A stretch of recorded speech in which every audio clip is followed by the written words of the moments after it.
El ex vicepresidente del Banco Central de Chile, Manuel Marfan, expuso sobre el sistema previsional en la conferencia Descontento con las pensiones y política fiscal, organizado por el Club Monetario de la Universidad Finisterrae. Además, sostuvo que un fortalecimiento del pilar solidario se debe hacer con cargo a los ingresos generales de la nación y financiar a través de un aumento del IVA. Pasamos a ver un extracto de su presentación.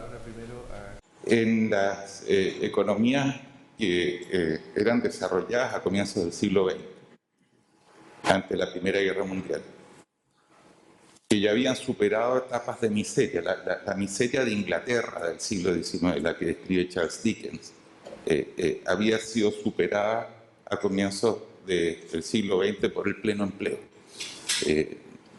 por razones propias de su crecimiento. En Inglaterra, en Francia, la Francia no era la Francia de los miserables, de Víctor Hugo, en Alemania, etc.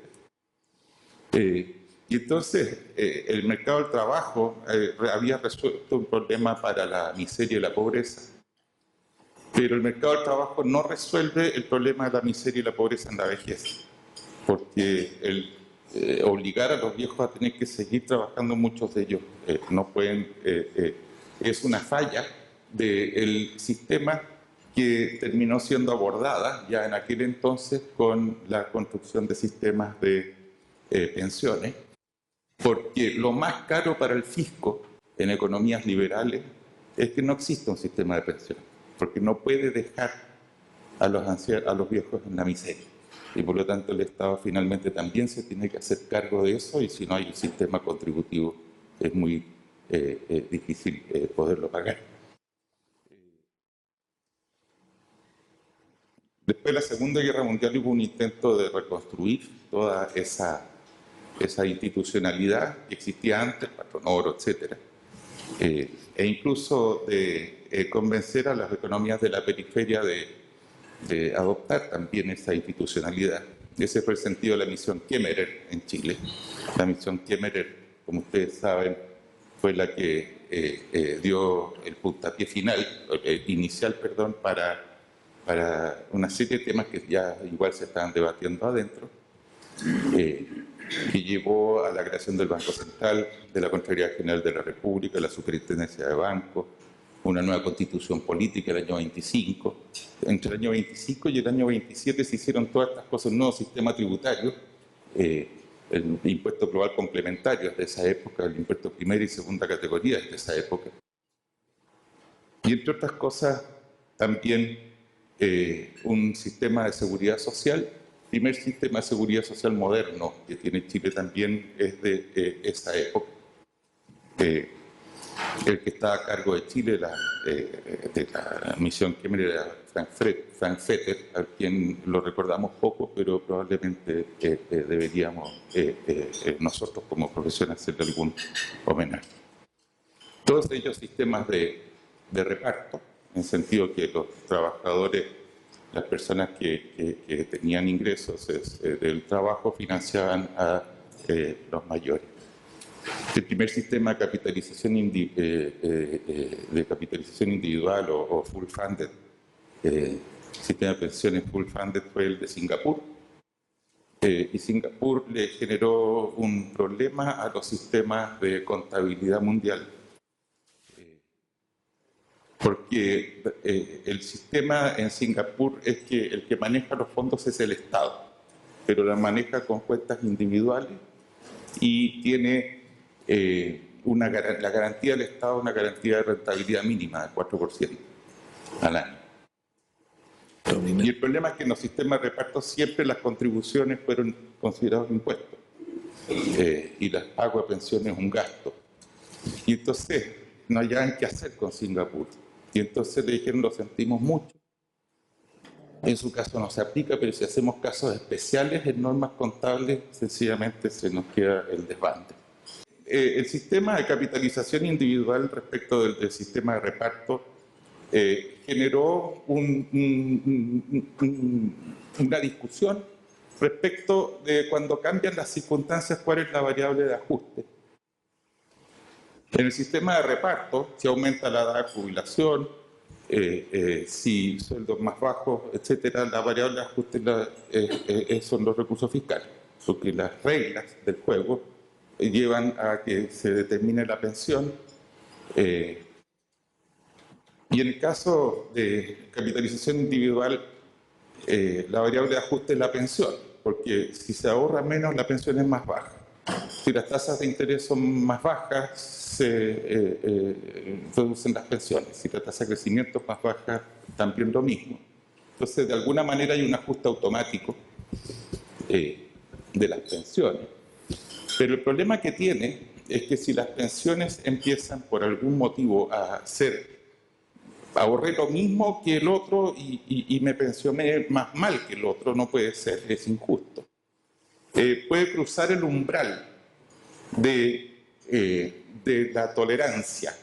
Igual como en los impuestos existe la furia del contribuyente, que es un límite que uno no debería pasar cuando está pensando en aumentos de impuestos, porque se genera un problema político. La automaticidad de los ajustes de pensiones que tiene el sistema de capitalización individual hay que preverlos a tiempo para cambiar las reglas del juego y evitar desbandes políticos. En parte, las manifestaciones que hay hoy día pueden ser producto de eso, considerando que hay muchas lagunas, pero además que en las épocas que sí se contribuyó, no siempre se contribuyó por el 100% de los ingresos. En ese sentido, el Estado ha sido un pésimo empleador, porque ahorró plata sobre la base de que no todos los ingresos que reciben los funcionarios públicos generan contribuciones al sistema de pensiones. Porque es más barato pagar bonos, asignaciones, etcétera, ¿no es cierto?, que no forman parte del sueldo imponible, y el resultado entonces es pensiones más bajas y por lo tanto descontento. Decía recién que el sistema de capitalización individual es bien cerradito. Yo tengo una pensión de acuerdo a lo que contribuí, pero puedo tener una pensión muy injusta, porque pueden que las circunstancias me lleven a que ello ocurra. Y el último, Pensions at a Glance, que también lo citó Herman, que tiene un resumen de 2 páginas de los temas centrales de los problemas de pensiones, lo que señala respecto de los sistemas de capitalización individual es que las bajas tasas de crecimiento económico y las bajas tasas de interés son un desafío a los challenge, de una manera de decir que están en problemas, los sistemas de capitalización individual. También el crecimiento es una variable que ha estado en cuestión, especialmente después de la crisis del 2008, la de Lehman Brothers, y eso habla de que las tasas de interés van a probablemente mantenerse muy bajas durante un tiempo largo.